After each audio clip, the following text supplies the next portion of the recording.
कक्षा अंधकार है। सभी को लेकर साथ चलेंगे, दुर्बल का कर थामना, चले निरंतर साधना, चले निरंतर साधना।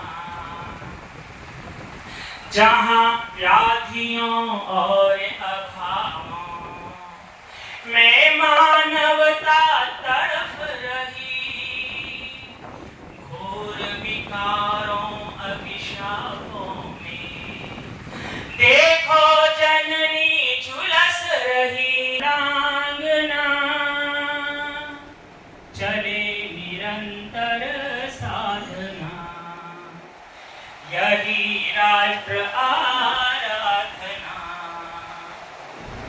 जहाँ विषमता भेद अभी है, नई चेतना भरनी है, न्याय पूर्ण मर्यादा से रचना करनी है, स्वाभिमान से सभी खड़े हों।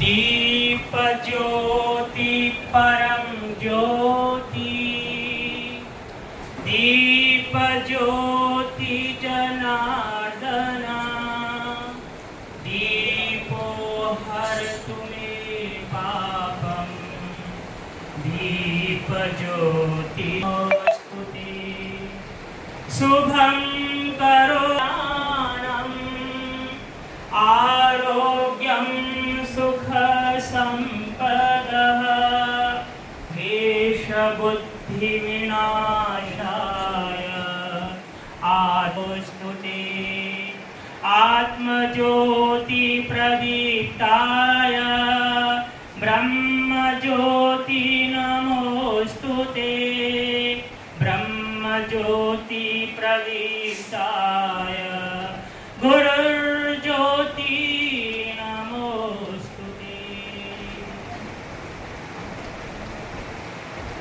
एक छोटी सी परंपरा का हम निर्वाह करके मैं सीधा राजेंद्र जी की तरफ ले जाऊंगा आपको, लेकिन मैं हमारे उठा के आपसे सम्मान करें। मैं इस बार हमारे जो युवा साथी हैं उनका भी परिचय साथ में करा रहा हूं, और मैं स्मृति चिन्ह के लिए जो हमारी महिलाएं हैं, श्री बबली जी पाटोदी, स्वाति मानदना और उपाध्यक्ष उदयपुर को स्मार्ट गर्ल के रूप में हो ही नहीं सकता, और ऐसा ही एक कार्यक्रम मनो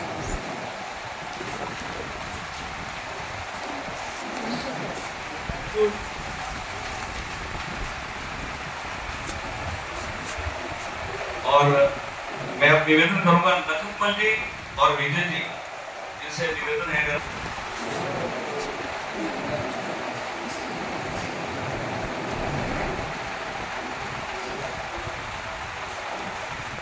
चाहता हूं कि आज के हमारे इस कार्यक्रम में हमारे बीच जो बता रहे हैं हमारे आज के मुख्य वक्ता और हमारे अपने ही श्री राजेंद्र जी लुक्कड़ बाल्यकाल से ही बहुत ही ऊर्जावान और मेधावी छात्र थे। आपकी पढ़ाई पुणे में सिंह बायोसाइंस कॉलेज वहां से हुई, आपने वहां से डिग्री ली और वहां से गोल्ड मेडलिस्ट के रूप में आप निकले, और पूरी यूनिवर्सिटी के अंदर आपकी सेकंड रैंक आई। तो ये उनके जो एजुकेशनल किस स्तर का था हम सबको मालूम है, और कुछ जानकारी हमारे वो नरेंद्र से भी मालूम पड़ी कि वो वास्तव में उस समय क्या क्या बच्चों को पढ़ाना वगैरह करना, ये शुरू में उनकी एक रुचि थी। भारतीय जैन संगठन के संस्थापक श्री शांतिलाल जी मुथा, उनसे जब जुड़े तो आपने भारतीय जैन संगठन का पर्चा पूरे भारत में फहराया। भारतीय जन संगठन नाम से तो लगता है कि एक जैनों की कोई संगठन होगा, लेकिन ये केवल जैन का नहीं है। आप साउथ में जाओगे कंजर्वेशन का, तो एक आप करोगे कि वास्तव में ये इतना बड़ा संगठन वहां खड़ा कर दिया इन्होंने कि, और उसी का कुछ रूप अभी ये राजस्थान में भी लेके आए हैं। तो उनके आप शांतिलाल जी मोथा के साथ जब ये आप ज्वाइंट पूरे सारे काम, और आप बीजेएस के एक संस्थापक अध्यक्ष रहे तमिलनाडु के अंदर, तमिलनाडु जब इनको चाल भारती के चरणों में वंदन नमन। आप सभी वरिष्ठ जनों को सादर प्रणाम, श्रद्धापूर्वक नमन। देखिए, सम्मान करने की जब बात आई तो आप लोगों के बीच में खड़े रहकर बात करना ही अपने आप में बड़ा सम्मान है। जहां से हम बड़े हुए, जिन लोगों के बीच में बड़े हुए, उन लोगों के बीच में आकर बात करना शायद इससे बड़ा सम्मान कभी होता नहीं। महेंद्र साहब का 2-3 बार फोन आया, पंकज का 2-3 बार फोन आया, परिचय आप भेजिए। तो जनरली मैं भी संघ की पृष्ठभूमि में बड़ा हुआ, घर में ये सारी चीजें विदाएं देखता आ रहा हूँ बचपन से। तो एक बात तो मन में बिल्कुल निश्चिंत थी, कई वर्षों पहले एक बात मन में बैठ गई कि हमें यहाँ पर थैंक्स लेने के लिए कभी काम नहीं करना है, हमें वही काम करना है जहां पर हमें सीधे ऊपर वाले का धन्यवाद मिले। तो सदैव मन में ये प्रयत्न रहता है कि ये सारी चीजों से हम दूर रहे। तो परिचय भेजने का भी मेरा मन नहीं था। हमारा परिचय कभी 20 साल से मैं भारतीय जैन संगठन के साथ काम कर रहा हूँ, मैंने कभी विजिटिंग कार्ड हमारा बना नहीं। 20 साल के पूरे जर्नी का कोई भी एक फोटोग्राफ घर में मिलेगा नहीं, एक न्यूज़पेपर कटिंग कभी मिलेगा नहीं। उसके पीछे का भी एक लक्ष्य है। ये सारी बातें आज के मैं परिप्रेक्ष्य में इसके लिए कर रहा हूँ कि अपने ही लोगों के बीच में ये सारी बात कर रहा हूँ। कहीं ना कहीं हम जब ये सब काम करना शुरू करते हैं, किसी ने बहुत अच्छा वाक्य कहा कि what is the reward of good service. आप अच्छी सर्विस करते हैं तो उसका बेहतरीन रिवॉर्ड क्या हो सकता है? तो उसका बेहतरीन जवाब मिला, टू सर्व मोर। और अच्छी तरीके से आप सर्विस करते जाएं, अपने आप को और परिपक्व बनाते जाएं और लोगों को जीवन में खुशियां लाते जाएं। इससे बड़ी साधना हो नहीं सकती, इससे बड़ा उपहार नहीं हो सकता। जब परिचय की बात आई तो मैं निश्चित तौर से अपने आप को बड़ा असहज महसूस कर रहा था। तो पंकज के 2-3 बार फोन आ गए, उसने कहा मामा जी इतना क्या है कि आप नहीं दे रहे हो? मैंने कहा मेरे पास कुछ है नहीं। तो बोले भेजो। परिचय नहीं भेजने का भी एक कारण है, मैं बात वहीं से शुरू कर रहा हूं। आप किसी भी रेस्टोरेंट में जाए, 5 स्टार होटल में जाए, 3 स्टार होटल में जाए, किसी साधारण से नॉर्मल होटल में भी चले जाए, वहां पे जाते हैं तो सबसे पहले आपसे आपका आधार कार्ड पूछा जाता है। एम आई राइट और रॉन्ग? आधार कार्ड पूछा जाता है। और आधार कार्ड पूछ के पहला प्रश्न होता है कि आपका नाम क्या है, अगला प्रश्न होता है कहां से आए, तीसरा प्रश्न होता है आप जाने वाले कहां हैं वापस, और चौथा प्रश्न होता है कि आप क्यों आए। फिर आप लिखते हैं मैं मैरिज अटेंड करने आया, मैं बिजनेस के लिए आया, मैं पर्सनल काम से आया। आज की ये वाली मीटिंग में मैं एक भी बात आपको किससे कहानी की करने वाला नहीं हूं। जब आप यहां से जाएंगे, इतनी बड़ी सभा का आयोजन यदि किया है तो हम अपने चिंतन को इग्नाइट करके जाएंगे, अपने विचार को प्रज्वलित करके जाएंगे, अपने विचार के लिए अपने साथ में कुछ सोचने योग्य बातें लेकर जाएंगे। देखिए, अच्छा भाषण देना कोई बहुत बड़ा काम नहीं है, लेकिन किसी के विचार को बदलना सबसे बड़ा काम है। तो ये 4 प्रश्न के हम कितने सालों से ये वाला काम करते आ रहे हैं। आज एकांत में बैठकर इन 4 प्रश्न का उत्तर ढूंढने की कोशिश करना है, जीवन का लक्ष्य मिल जाएगा। मैं कौन हूं, मैं कहां से आया हूं, मैं कहां जाने वाला हूं, मैं क्यों आया। ये 4 प्रश्न का उत्तर यदि व्यक्ति ढूंढने की कोशिश करेगा तो उसको अपने जीवन का लक्ष्य मिल जाएगा।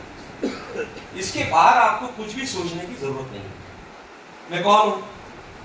मैं राजेंद्र लूंकड़। मैं कहां से आया? लोग कहेंगे मैं मां के गर्भ से आया। लेकिन मां के गर्भ में मेरा जीव कहां से आया? किसी को नहीं मालूम। मेरा जीव जाएगा कहां?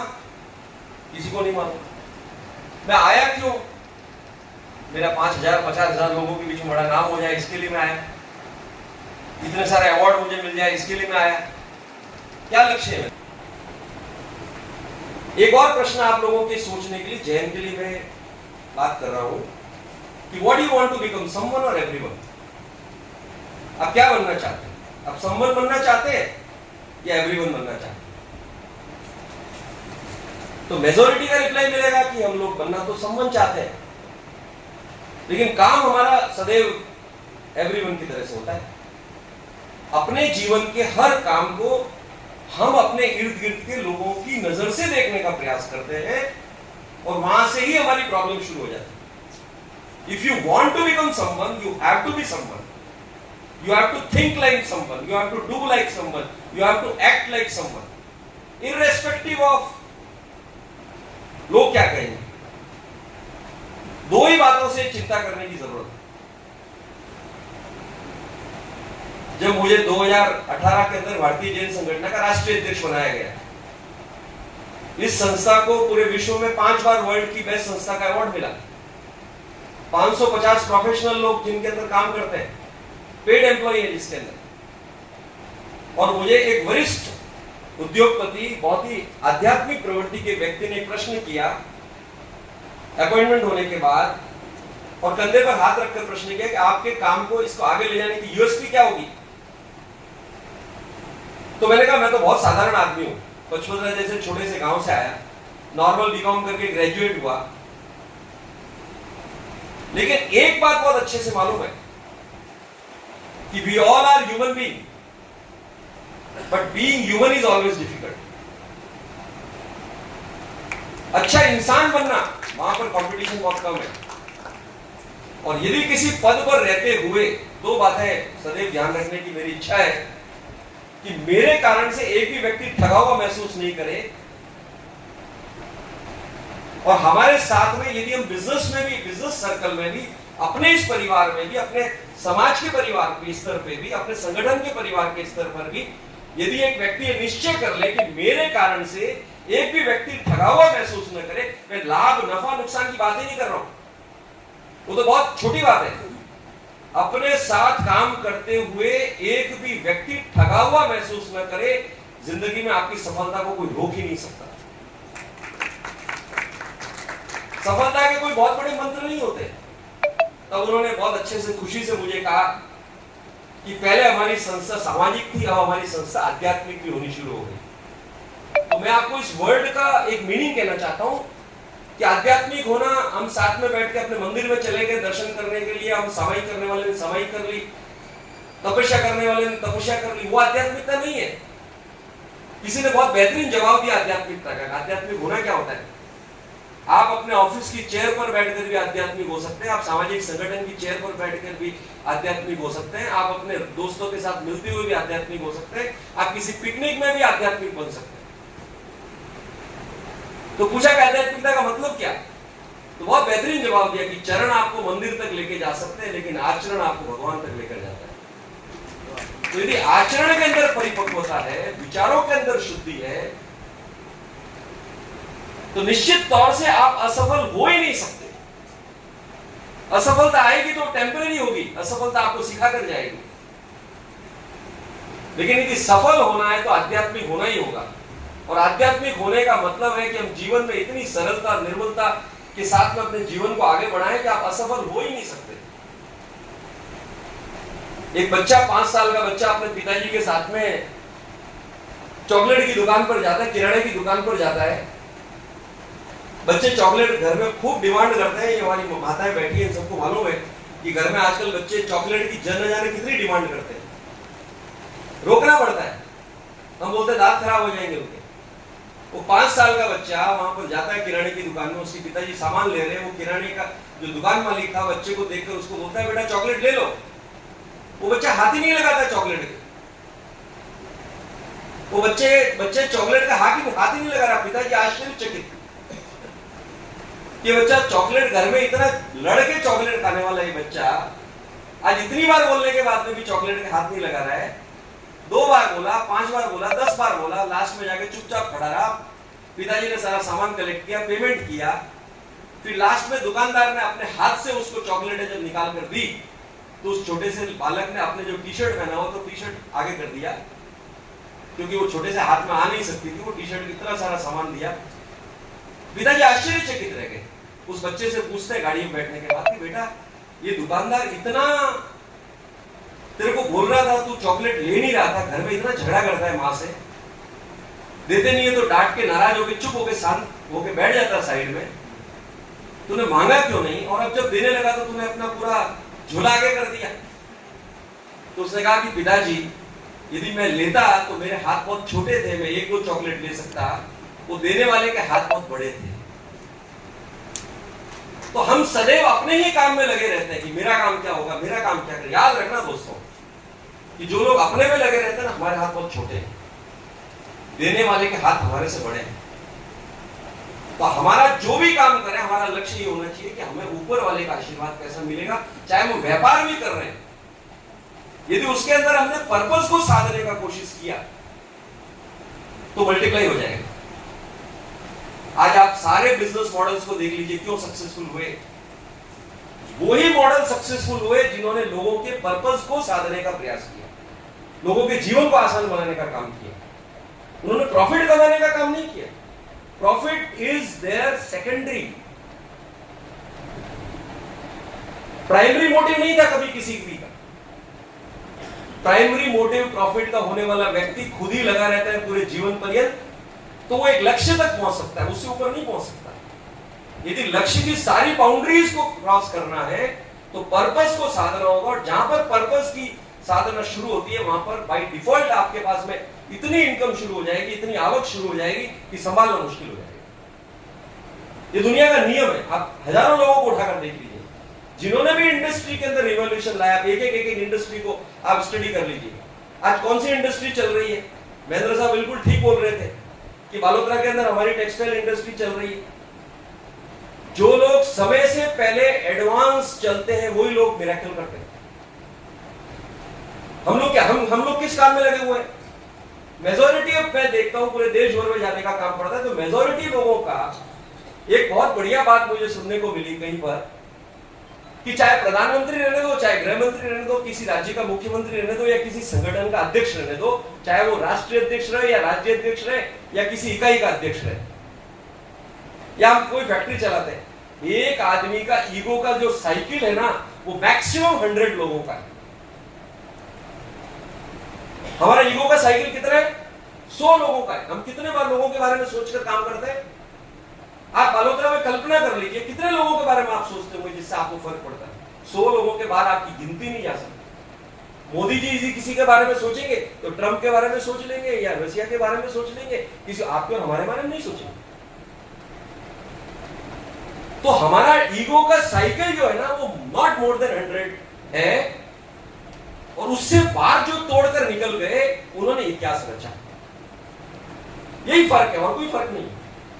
और बहुत ठीक कहा महेंद्र जी ने, ये सारी चीजों को बदलने के लिए एक दिन में नहीं होता।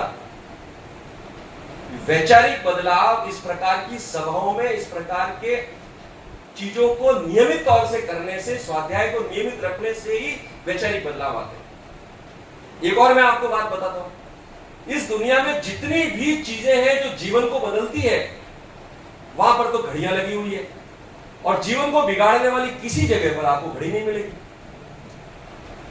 आप देख लीजिए, आप खुद ही नजर डाल के देख लीजिए, जहां जहां पर जीवन बन सकता है वहां पर सब जगह घड़ियां लगी हुई। आप किसी मंदिर में चले जाए, स्थानक में चले जाए, वहां घड़ी लगी हुई है। किसी अच्छी जगह पर चले जाए जहां पर वहां घड़ी लगी हुई है। आप किसी शराब खाने चले जाए, आपको घड़ी नहीं मिलेगी। आप किसी थिएटर में चले जाए, आपको घड़ी नहीं मिलेगी। आप कहीं पर 5000 लोगों का गरबा चल रहा है, वहां घड़ी नहीं लगेगी। तो यहां पर इसी बात को डिफरेंशिएट करने की जरूरत। मैं ये नहीं बोलता ये सब नहीं करना। किसी ने बहुत बेहतरीन बात कही है कि जीवन में यदि सफल होना है तो अमीरी के बीच में भी फकीरी की तरह जीना, प्रसिद्धि के बीच में भी अनजान होकर जीना, तो आप जीवन सार्थक है, तो ही आप आगे सफल हो सकते हैं। मेहनत इतनी खामोशी से करें कि सफलता में शोर मचाना चाहिए। मेहनत तो खामोशी से ही करने की जरूरत है। लेकिन आज के बदलते हुए परिप्रेक्ष्य में हम देखते हैं, इसके लिए हमारी सफलता टेम्परेरी होती है, सस्टेनेबल नहीं होती। अभी सैनिकों के बारे में बात चल रही थी। जब ये सैनिकों के बारे में हमारी बहन बात कर रही थी तो मेरे मन में एक प्रश्न आना शुरू हुआ कि आज आप और हम जैसलमेर और बाड़मेर जिले में सुरक्षित है, तो किनके कारण सुरक्षित आप बताइए मुझे। कौन है हमारी बाउंड्रीज पर पेट्रोलिंग कौन कर रहा है? क्या आपका और हमारा उनके साथ कोई रिश्ता है? हमारे अंकल के बेटे, हमारे मामा के बेटे, वो आपको और हमारे से परिचय में है क्या? एक भी व्यक्ति हमारे से परिचय में। रात को हम चैन की नींद सो पाते हैं बिकॉज देयर आर सैनिक्स जो 50 डिग्री टेम्परेचर में भी, और उससे भी बड़ी बात कि जब सामने से इन्फिल्ट्रेशन होता है, सामने से जब गोलियां चलती है, तो वो सैनिक पीछे मुड़कर नहीं देखता कि मेरे साथी कितने मेरे साथ पीछे आ रहे हैं, क्योंकि उसको मालूम है यदि मैंने पीछे मुड़कर देख लिया तो गोली सामने से आ जाएगी। वो अकेला ही आगे बढ़ता है। तो वो अपने 50,000 का चेक पाने के लिए आगे नहीं बढ़ता। 50,000 का चेक तो उसको अपने शहर में भी मिल जाएगा। कहीं न कहीं उनके अपने घर के अंदर, संस्कारों के अंदर, लोगों के प्रति जीवन जीने का एक उद्देश्य का बीज कहीं न कहीं बोया गया। तब जाकर हजारों लोग इस प्रकार पे, यहाँ पर 50 डिग्री का टेम्परेचर है, सियाचिन ग्लेशियर में चले जाए वहां पर -40 डिग्री का टेम्परेचर, तो अकेला ही आगे बढ़ता है। तो कोई भी सभा, संस्था, संघ, संगठन, इंडस्ट्री, आप देख लीजिए इतिहास के 50-100 साल के इतिहास के पन्नों को पलट दीजिए, कभी 100 लोगों ने मिलकर मिरेकल नहीं किया होगा। कोई एक आदमी ऐसा पैदा हुआ होगा जिसने उस लॉ को लेकर आगे बढ़ाया होगा और फिर पूरे शहर ने उसको फॉलो किया होगा। तो आज भी वापस समाज को, संस्थाओं को ऐसे लोगों की जरूरत है जो इस प्रकार के विचारशील होकर आगे बढ़े, जो अपने से बाहर ऊपर उठकर समग्र के लिए सोचे, तो ही देश में बदलाव आ सकता है। किसी ने बहुत बढ़िया वाक्य कहा कि समझदार तो घर बनाता है, दुनिया तो पागलों ने बनाई। समझदार अपना घर बना लेगा, 2 बिल्डिंग और खड़ी कर लेगा, 20 बिल्डिंग और खड़ी कर लेगा, लेकिन दुनिया किसने बनाई है? पागलों ने बनाई। कुछ लोग पागल पैदा हुए, कोविड के अंदर इतनी बड़ी कोविड आई, कुछ पागल लोगों ने जन्म लिया। आप में से कितने लोगों को मालूम, मुझे नहीं मालूम, कई साइंटिस्ट ऐसे हैं जो कई महीने घर नहीं गए, क्योंकि उनको इस देश की, इस ह्यूमैनिटी को बचाना था।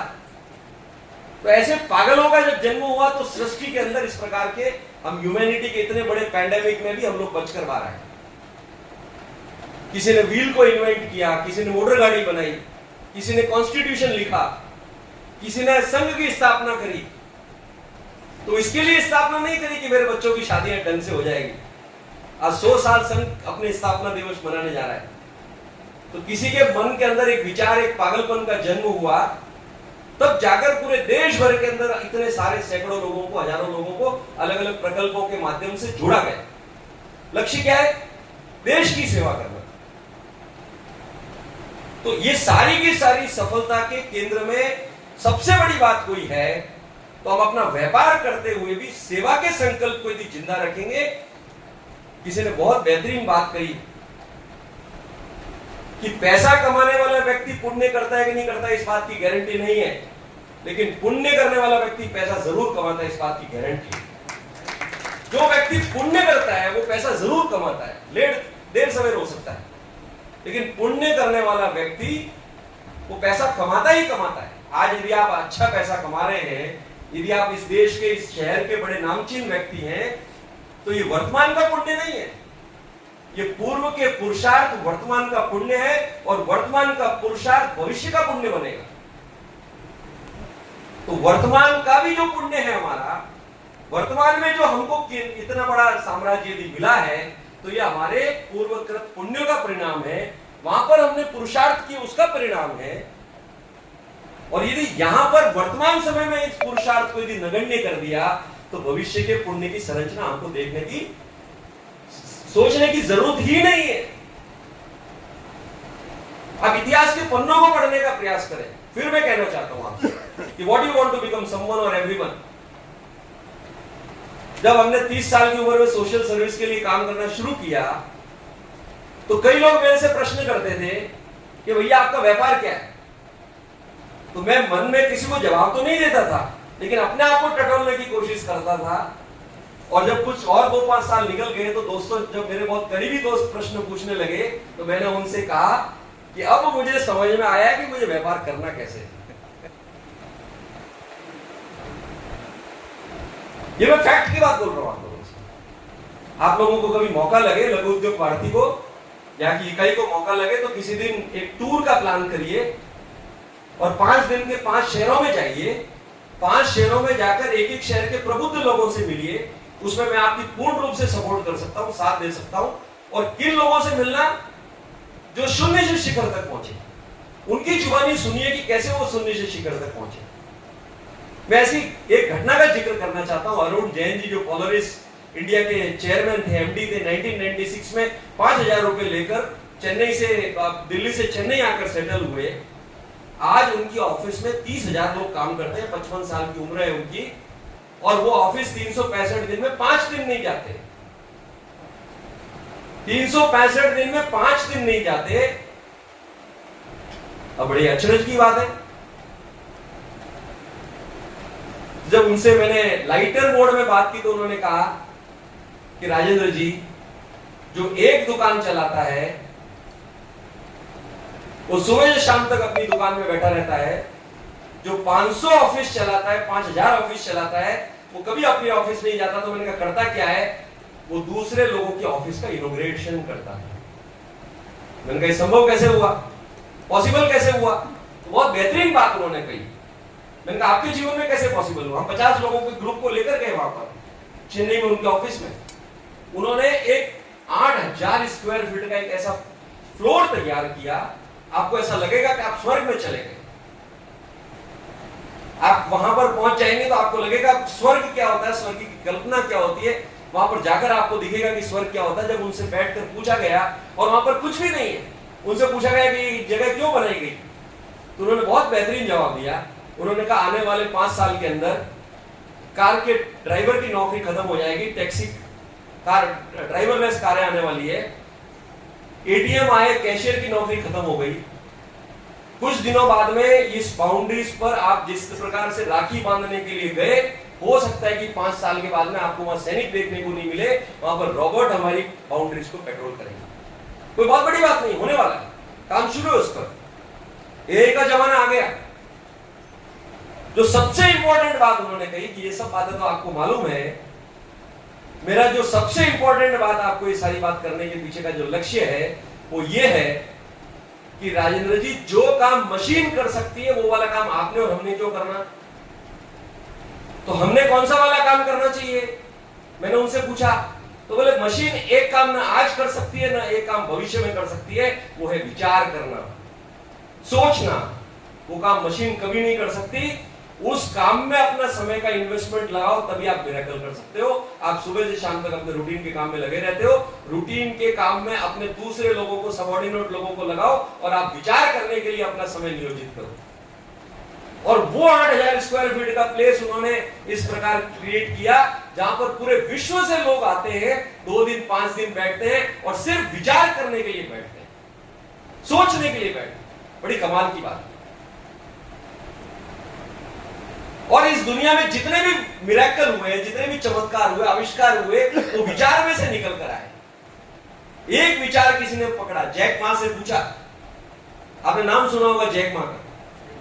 इस पूरे विश्व में सबसे पहले ई कॉमर्स का प्लेटफॉर्म क्रिएट करने वाला एक व्यक्ति जो नॉर्मल बीकॉम ग्रेजुएट था, चाइना का,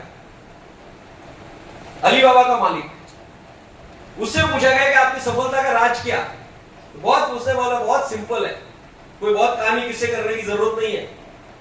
तो बोले what people thought I did, जो लोगों ने सोचा मैंने वो किया, सिर्फ इतना ही फर्क है। एप्पल जो हम फोन यूज कर रहे हैं, स्टीव जॉब्स से पूछा गया कि आपने ये फोन कैसे बना लिया, टच स्क्रीन वाला फोन कैसे बना लिया? तो उसने बहुत हंसते हुए जवाब दिया किसी इंटरव्यू में। उसने कहा मैंने लोगों से नहीं पूछा, इसके लिए मैं टच स्क्रीन बना पाया। मैं लोगों से पूछता तो कभी टच स्क्रीन नहीं बना पाता, क्योंकि पूरा की पूरा जमाना उसी रूटीन की कवायद में लगा हुआ था। ऐसे तो हो ही नहीं सकता। और यही चिंतन की सबसे इंपॉर्टेंट बात है। एक बहुत बड़े बिल्डर से हम मिले पूना के अंदर, उनसे पूछा गया कि आपकी सफलता का राज क्या है? उन्होंने कहा बहुत सिंपल है, आप लोग न्यूज़पेपर उठाते हो, कौन सी खबर पढ़ते हो? मैंने कहा फ्रंट पेज की खबर पढ़ते हैं। बोले वो तो बासी खबर है, जो कल घट गया वो आज पढ़ के क्या फायदा उसका? तो बोले जो सबसे छोटी खबर जो 2 लाइन में 4 लाइन में होती है, जो 5वें 6ठे 7वें पेज पर होती है, वो मैं पढ़ने की कोशिश करता हूं, उसमें से जिस निकालने की कोशिश करता हूं, क्योंकि वो भविष्य की बड़ी खबर बनने वाली होगी। देखिए आप कितनी छोटी छोटी बातें कैसे आपके जीवन के सोचने को पूरा की पूरा डायरेक्शन बदल देती है। यदि अपने जीवन में सफलता अर्जित करनी है और सफलता के साथ में सुखी होना है, हैप्पीनेस होना है, सस्टेनेबिलिटी जिसको बोलते हैं कि हम जो हैप्पीनेस, सस्टेनेबिलिटी की जो हैप्पीनेस है, जो कायम रहे हमारी, irrespective of any environment, whether we get respect और not, whether we get profit or not, whether we get recognition or not, लेकिन ये हैप्पीनेस कायम कैसे रहे,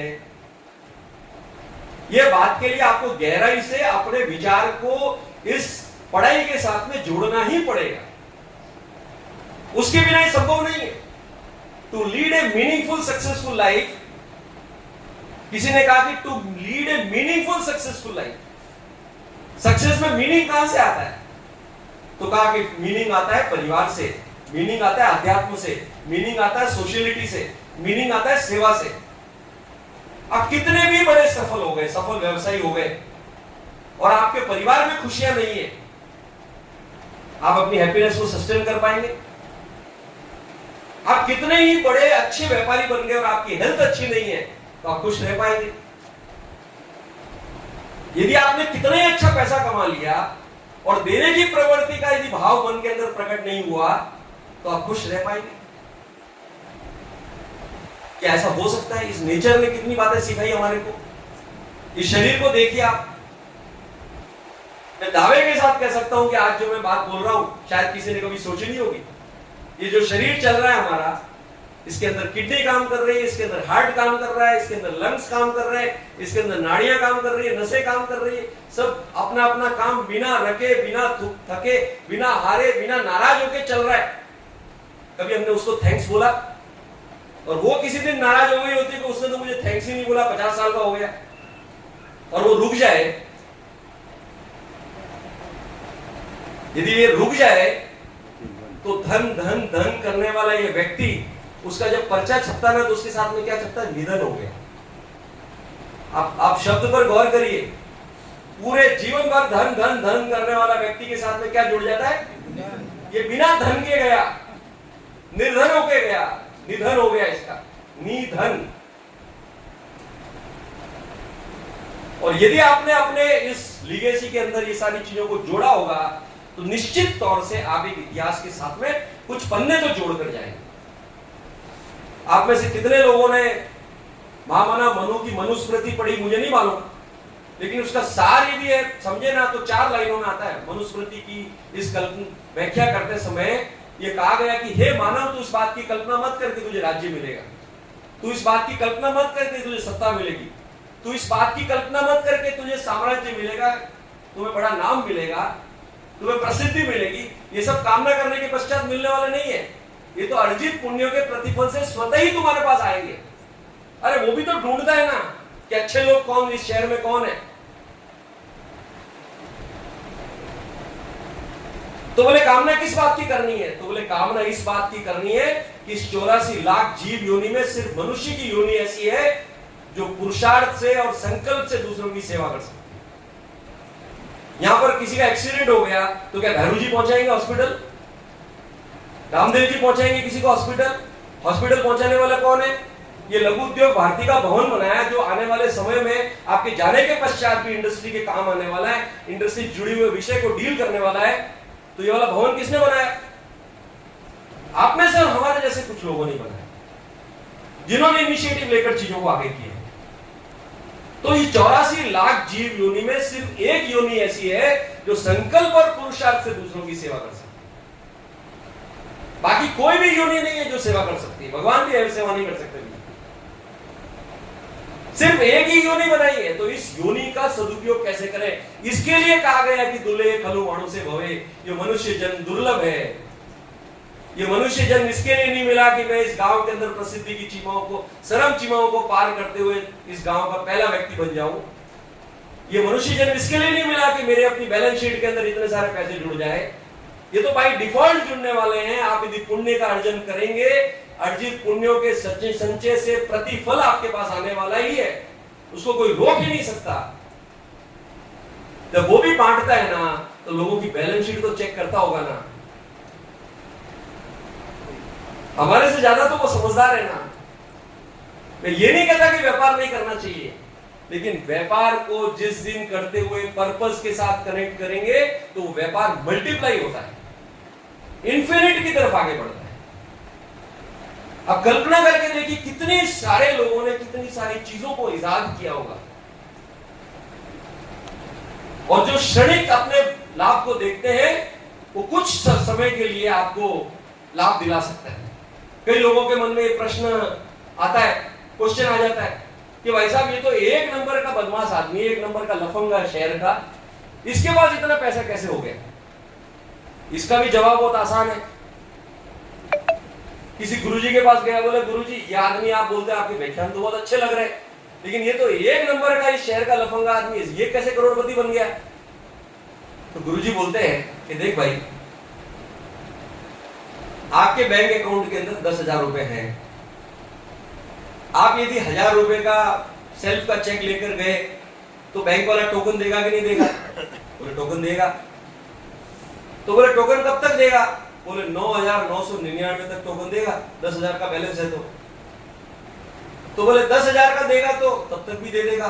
बोले 10,001 का दिया तो बोले चेक रिटर्न हो जाएगा। तो बोले वो जो भी दिख रहा है ना, वो अर्जित पुण्यों का प्रतिफल चल रहा है। जिस दिन वो अंतिम लहर उसके सामने आ जाएगी, उस दिन उसका चेक भी रिटर्न हो जाएगा। तो हमारा चेक भी कब रिटर्न हो जाएगा हमको मालूम नहीं है। इसके लिए कहा गया है कि वर्तमान के पुण्य भविष्य के, वर्तमान का पुरुषार्थ भविष्य के पुण्य का सर्जन करता है, और वर्तमान के पुण्य जो है वो हमारे जो अतीत काल के जो पुरुषार्थ थे उसके कारण से संचित हुआ है। इसके लिए हमें अपने सद्कार्यों को, अपने सेवा को, साधना को नियमित रूप से रखना पड़ेगा। ये कोई टेम्परेरी काम नहीं है। हर पल हर क्षण, अरे बहुत आसान है बंधुओं, आध्यात्मिक होना बहुत आसान है। ये बहनें बैठी है, घर के अंदर सारे लोगों के घरों के अंदर शाम को खाना बचता है, और वो फाइनली वो किसको जाता है? हमारे अपने काम वाली बाई को जाता है। It is a normal practice अपने सब घरों के अंदर। ये संस्कार हम कई वर्षों से सजो रहे हैं। अब इस अप्रोच को थोड़ा सा बदल दो कि जो रोज बचता है वो लास्ट में देते हैं। वो जब काम वाली बाई घर में 10 बजे एंटर करे, गरम गरम खाना जो बना हुआ है, जो ज्यादा घी लगी हुई रोटी है, वो यदि उसको अपने हाथ से परोसकर 5-7 दिन दे दी, तो मैं दावे के साथ कह सकता हूं कि वो काम वाली बाई कभी छोड़कर आपको जाएगी नहीं। वो पुण्य का फल आपको उसी दिन से मिलना शुरू हो जाएगा। वो भावों के अंदर से छोटा सा डायरेक्शन का बदलाव जिसको हम आध्यात्म की श्रेणी में ला सकते हैं, वो हमारे जीवन को बदल सकता है। किसी ऑटो रिक्शा वाले के पास गए, उसने 50 रुपए मांगे, उसको 50 देने की बजाय 70 देकर, पीछे मुड़कर भी नहीं देखे और चले गए।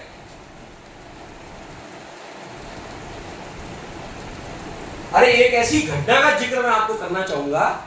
आपको लगेगा नितिन गडकरी जी ने एक दिन अपने वक्तव्य में एक बहुत इंपॉर्टेंट बात कही।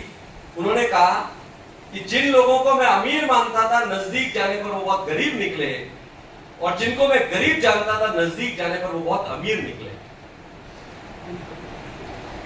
एक छोटी सी घटना, एक ऑटो चालक का लड़का 17 साल के बच्चे का एक्सीडेंट हो जाता है और वो हॉस्पिटल में लेके जाता है। खून बह रहा है, कंडीशन खराब है। वो हॉस्पिटल में जाता है, काउंटर पर लेके जाता है, भाई मेरे बेटे को बचाओ, इसको ट्रीटमेंट शुरू करो। उसने वो हॉस्पिटल के रिसेप्शन पे व्यक्ति जो खड़ा है वहां पर, वो कहता है कि आप यहाँ पर 50,000 रुपए जमा कराइए। उन्होंने कहा मैं बहुत गरीब आदमी हूँ, मेरे ऑटो रिक्शा की चाबी रख लो, मैं कैसे भी शाम तक आपको 50,000 इकट्ठे करके लाके दूंगा, आप मेरे बच्चे का ट्रीटमेंट तो शुरू करो। हकीकत की घटना है। उस हॉस्पिटल वाले ने, उसका चूंकि जमा नहीं मिला, रसीद नहीं मिली, तब तक उसका ट्रीटमेंट भी शुरू नहीं हुआ, वो बालक का देहांत हो गया, 17 साल के बच्चे का। उस घर में क्या हालत हुई होगी? बात आई गई हो गई, घर वीरान हो गया। एक दिन की ऐसी घटनाएं, ऐसा कहते हैं कि प्रभु के यहां देर है अंधेर नहीं है। उस डॉक्टर के बालक, उसके अपने घर के अंदर किसी को, उस डॉक्टर के घर के अंदर किसी को सांप ने काटा रात को, और जब सांप ने काटा तो वहां पर गांव वालों ने कहा कि इस गली मोहल्ले में एक व्यक्ति है जो सांप का जहर उतारता है, और उसने कईयों के सांप के जहर को उतारा है। रात को 12 बजे अपने बच्चे को उठाकर वो कार के अंदर जाते हैं, ऐसी तंग गलियों के अंदर पैदल जाते हैं, और घर तक कोई लेकर जाता है कि इस घर के अंदर आप आवाज दीजिए, इसके अंदर से व्यक्ति है जो कार के इसके जहर को, सांप के जहर को उतारता है।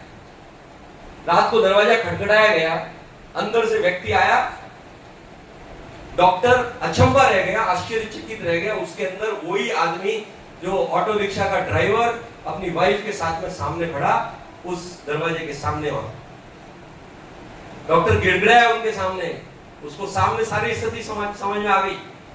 डॉक्टर ने कहा कि मेरी एक हेल्प करिए, मैंने गलती की, आपके बेटे को मैं बचा नहीं पाया, मैंने आपके बेटे की, लेकिन आप मेरे बेटे को बचा लीजिए, आप मेरे बेटे के सांप के जहर, जो सांप ने काटा है उसके जहर को उतार दीजिए। उस ऑटो रिक्शा ड्राइवर ने कहा मैं तो आपके बच्चे के सांप को जहर को उतारने वाला नहीं हूं। उनकी पत्नी पास में खड़ी, ऑटो रिक्शा ड्राइवर की, उसने कहा अपने पति को कि कुछ न चाहूं काम आ जाऊं, ये किसी ने कहा है हमें कि कुछ न चाहूं और काम आ जाऊं, आप तो सांप का जहर उतारिए, भूल जाइए उन सारी बातों को। आप कल्पना करिए क्या आध्यात्मिकता के स्वर उस बहन के अंदर से निकले होंगे। और उसने जब कहा तो उसके पति ने सांप का जहर उतारना शुरू किया। 2-4 घंटे में सारी की सारी अपनी क्रिया करने के बाद में सांप का जहर हल्का पड़ा। डॉक्टर ने उनको 25,000 रुपए 50,000 रुपए देने की कोशिश करी। तो डॉक्टर साहब ने जब 50,000 देने की कोशिश करी तो वो ऑटो रिक्शा ड्राइवर ने कहा कि डॉक्टर साहब मुझे आपके 50,000 नहीं चाहिए, आप ये 50,000 जमा कर दीजिए, और यहां से आगे कोई भी व्यक्ति गरीब यदि आपके पास आ जाए तो उसको पैसे के अभाव में प्लीज आप ट्रीटमेंट से वंचित मत करना, ये जमा कर लीजिए। अब आप बताइए बंधुओं, गरीब कौन और अमीर कौन? गरीबी और अमीरी पैसे से नहीं होती है। गरीबी और अमीरी का स्वभाव, गरीबी और अमीरी का तत्व जो है वो विचारों से जुड़ा हुआ है। यदि इन विचारों में समृद्धि आएगी, इन विचारों में परिपक्वता आएगी, इन विचारों में यदि सरलता आएगी, इन विचारों में प्योरिटी आएगी, तो इस दुनिया की कोई भी ताकत आपकी सक्सेस को रोक नहीं सकती। बंधु, बहुत सारी बातें की जा सकती है, लेकिन इतना निवेदन मैं जरूर करूंगा, समय तेजी से अपनी घड़ी आगे बढ़ रहा है। वैसे भी महेंद्र साहब ने कहा कि हमारे यहाँ पर ऐसा है कि भाई 8 बजे का टाइम देते, 8:30 बजे का टाइम देते, तो हमारे यहाँ 9 बजे आते हैं। तो कुछ लोगों ने प्रैक्टिस की कि भाई आप थोड़ा आधा घंटे ही पहले टाइम दे दो, तो कुछ दिनों बाद लोगों को मालूम पड़ गया कि तो और एडवांस में आधा घंटा देने लग गए। मैं यहां पर एक मैसेज देना चाहता हूं आपको कि यदि जिंदगी में सफल होना है तो बिना डिसिप्लिन के लाइफ में कभी कोई व्यक्ति सफल हो ही नहीं सकता।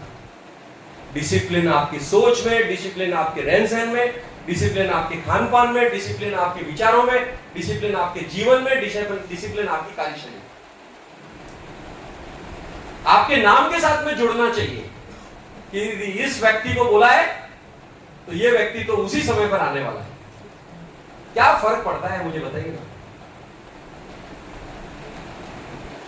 कबीरदास जी ने रामचरितमानस का हिंदी अनुवाद किया, किसी दिन मौका लगे यदि वो रियल प्रति आपको मिल जाए तो उन्होंने पूरे रामचरितमानस का हिंदी अनुवाद करने के पश्चात में 2 लाइनें लिखी है वर्तमान के समय कालखंड को लेकर। उन्होंने लिखा, अभी के कालखंड को कितने विजनरी रहे होंगे, उन्होंने लिखा है कि कर्म भी बहुत होगा, धर्म भी बहुत होगा, लेकिन शर्म बिल्कुल नहीं होगी। कर्म भी बहुत होगा। कुंभ में कितने लोग स्नान करने जा रहे हैं कि करोड़ों लोग स्नान करने जा रहे हैं, 50 करोड़ लोग चले गए, लेकिन क्या हम राम राज्य को स्थापित कर पाए?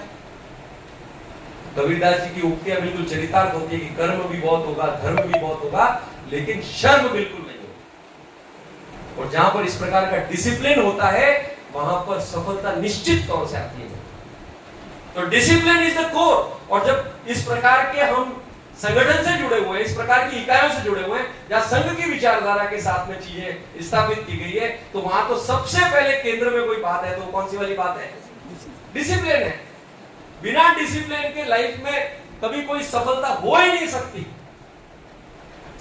आपकी ट्रेन है 10:10 में और आप 10:11 में चले गए तो ट्रेन मिलेगी क्या? 9 महीने के अंदर भगवान ने नियम बनाया कि 9 महीने 9 दिन के बाद में बच्चे का जन्म होता है, मैक्सिमम टाइम लिमिट दे रहे थे। 10 महीने हो गए तो अब बताइए ना मुझे, डिसिप्लिन को जहां जहां पर ये जितने भी हमारे अंग अवयव काम कर रहे हैं ये सब डिसिप्लिन में है, इसके लिए हमारा शरीर चल रहा है। किसी ने डिसिप्लिन छोड़ा नहीं है। नदियां डिसिप्लिन के बीच में है तब तक लोगों के काम आती है, और इनडिसिप्लिन हो जाता है तो उत्तराखंड में 5 दिन पहले जो हुआ वो तबाही लेकर आती है। घर में भी डिसिप्लिन में रहेंगे प्रगति होगी, इनडिसिप्लिन में रहेंगे तो विनाश निश्चित है, देर सवेर हो सकती है। किसी ने कहा कि मेरे जीवन में डिसिप्लिन तब लागू हुआ अब मुझे अलार्म की जरूरत नहीं पड़ती है, मुझे मेरा विश्वास और पर्पस जगाता है, अब मुझे अलार्म की जरूरत नहीं पड़ती है। जिस दिन आपका पर्पस आपको सुबह उठाने लग जाए और आपको अलार्म की जरूरत नहीं पड़े, उस दिन आपको समझना चाहिए कि आपके अंदर डिसिप्लिन का, आपके अंदर एक पर्पस है, वो उठाएगा आपको, वो जगाएगा आपको। इसके लिए मैं सदैव एक बात कहता हूं कि आप जिंदगी के अंतिम दिन तक जिस व्यवसाय से जुड़े हुए हैं उससे कभी छोड़ना मत। व्यवसाय छोड़ना, लोग बोलते हैं अरे 60 साल के हो गए व्यवसाय छोड़ दीजिए। व्यवसाय करना है लेकिन लोक की प्रवृत्ति को छोड़ दीजिए, ये किसी ने नहीं कहा। 60 के बाद हो गए भैया, 60 के हो गए, अब लोक की प्रवृत्ति को छोड़िए, व्यवसाय को मत छोड़िए। व्यवसाय तो सृजन करेगा, हजारों लोगों को जोड़ेगा, जीविकाएं देगा, न जाने कितने लोगों के रोजगार उपलब्ध कराएगा। आप कितने लोगों के लिए इंस्पायरेशन बनेंगे। कभी अपने व्यापार को छोड़ना मत, लोक को छोड़ देना, प्रवृत्ति को छोड़ देना, लेकिन व्यापार को मत छोड़ना। इस देश के जितने बड़े उद्यमी हैं उन्होंने अंतिम दिन तक व्यापार किया, जो भी सफल व्यवसायी। आप रतन टाटा की कल्पना करके देखिए, कितने कितने सारे एग्जांपल्स हैं, उन्होंने व्यापार छोड़ा नहीं।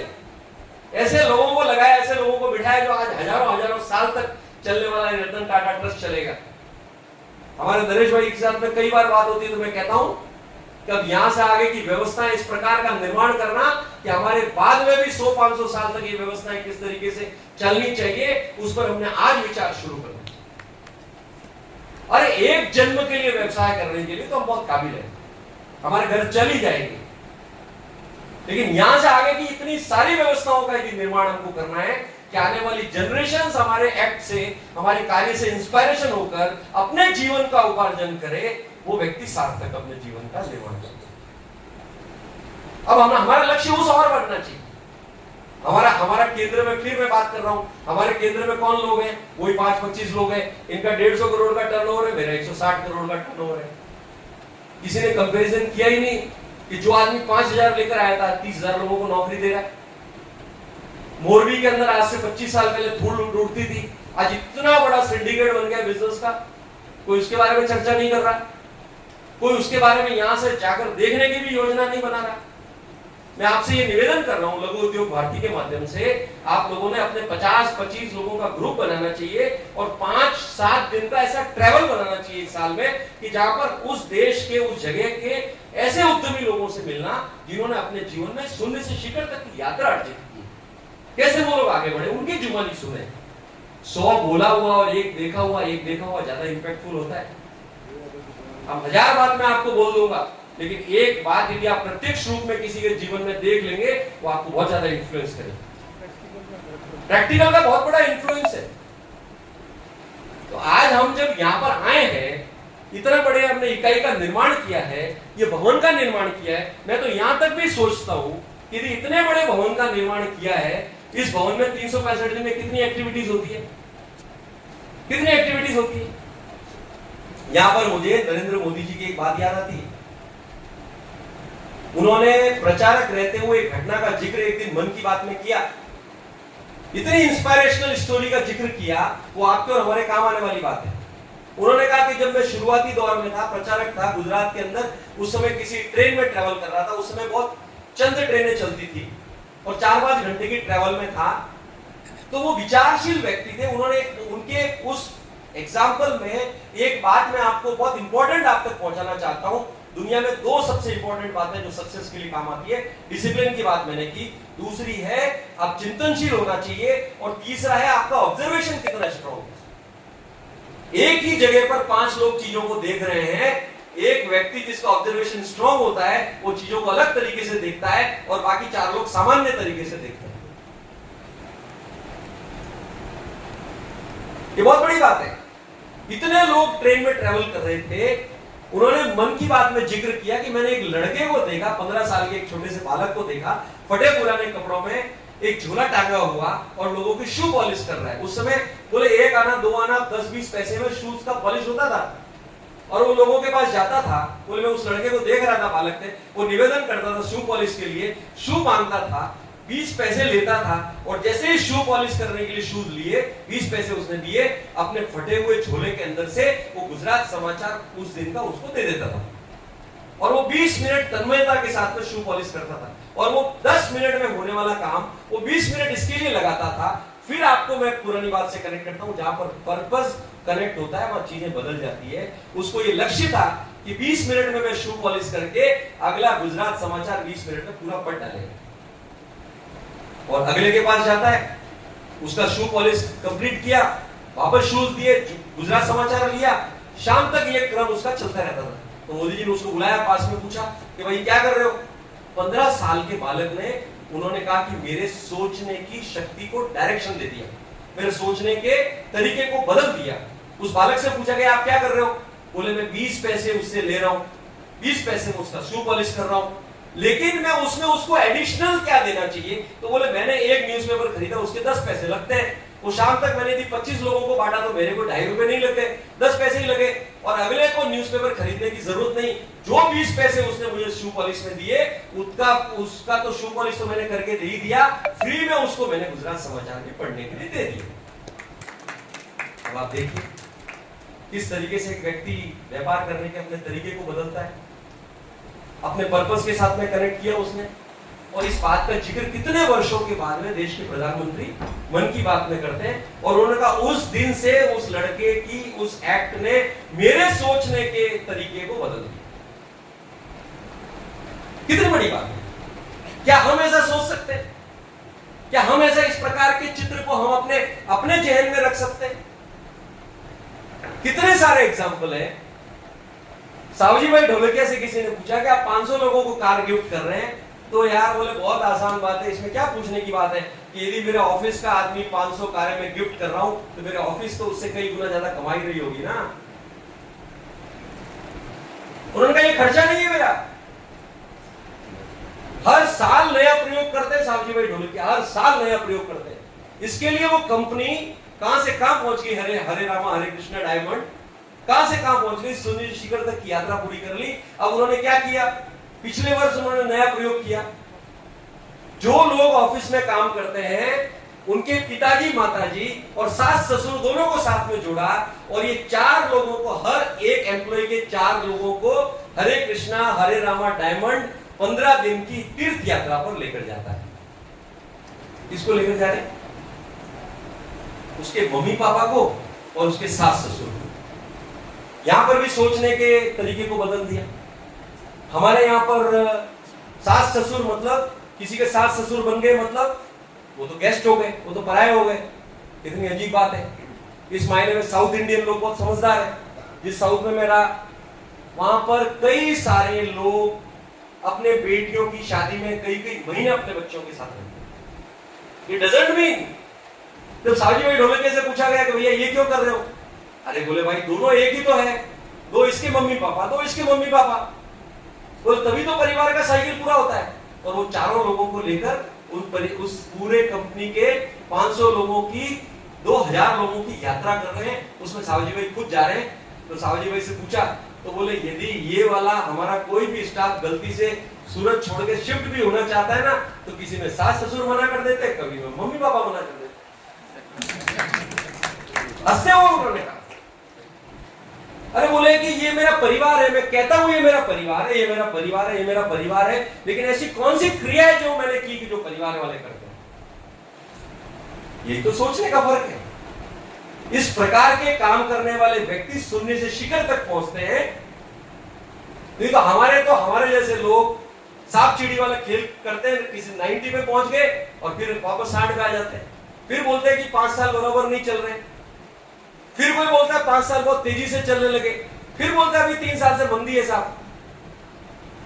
तो किसी ने पूछा एक गुरुजी के पास जाके कि गुरुजी ये क्या, मेरे को समझ में नहीं आ रहा है कि मेरे 5 साल तो बहुत जोर से चले थे, अब 3 साल से मंदी क्यों चल रही। तो गुरुजी बोले यार बहुत, तो कौन से धर्म से आता है? बोले मैं जैनी हूं। तो बोले तू प्रश्न मेरे से करना है, तेरे तो आगमों के अंदर ये बात लिखी हुई है, गुरु भगवंतों ने कही हुई ये बात। बोले क्या कही आप मुझे बताओ, इस गुत्थी को सुलझाओ। बोले बहुत आसान है। बोले तेरे कर्म में तुमने कर्म सत्ता पढ़ी है क्या? हम बोलते हैं ना जो होगा वो हमारे कर्म में लिखा हुआ होगा। ये शायद हर धर्म के अंदर प्राय ये बात कर्म सत्ता की बात की गई है कि जो लिखा हुआ है वो होगा। तो बोले कि जब तुम कर्म सत्ता को जानते हो तो तुम्हारे किस्मत में लिखे हुए हैं कि तू 50 करोड़ की पार्टी होना चाहिए, और जिस दिन तेरे पास 50 करोड़ पहुंच गए उस दिन तेरा व्यापार नहीं चलेगा, तू स्ट्रगल करेगा, क्योंकि तेरे यहाँ 50 करोड़ पे एक स्टेज बना हुआ है, इससे ऊपर तेरे किस्मत में लिखा हुआ नहीं है। तो बोले क्या करना चाहिए? बोले 5 करोड़ लगा सदुपयोग पे सत्कर्मों में, फिर तेरा व्यापार तो तेजी से दौड़ेगा, क्योंकि तेरे किस्मत में 50 लिखे हुए। लेकिन हम लगे हुए हैं। लेकिन हमारी प्रवृत्ति जब मैं विजुलाइज करता हूं, जितना ज्यादा पैसा बढ़ता है उतना हमारी लोभ की प्रवृत्ति निश्चित तौर से बढ़ती जाती है। हमारी प्रवृत्ति बढ़ते जा रही है, बढ़ते जा रही है, बढ़ते जा रही है। इसके लिए हम, क्योंकि हम आध्यात्मिक होने का प्रयास ही नहीं करते, और यही तो आध्यात्मिकता है। तो उसमें एक छोटी सी प्रैक्टिस आप कर सकते हैं कि आप कोई भी छोटा डोनेशन दो। कोई डोनेशन बड़ा होना चाहिए जरूरी नहीं है कि 5 लाख 50 लाख 5 करोड़ का डोनेशन ही करना चाहिए। 5 रुपए 50 रुपए भी भाव से किया हुआ डोनेशन अनंत अनंत पुण्य का बंद करता है। आप एक छोटी सी प्रैक्टिस शुरू करिए। मैं किसी एक इनकम टैक्स कमिश्नर से मिला जिसको मैगेसे अवार्ड ऑफर हुआ दिल्ली के अंदर। वो चीफ इनकम टैक्स कमिश्नर है, अभी पर्यावरणविद है, पर्यावरण के क्षेत्र में बहुत बड़ा काम करते हैं। फॉरेस्ट मैन ऑफ इंडिया यदि आप गूगल करेंगे तो उनका नाम आएगा,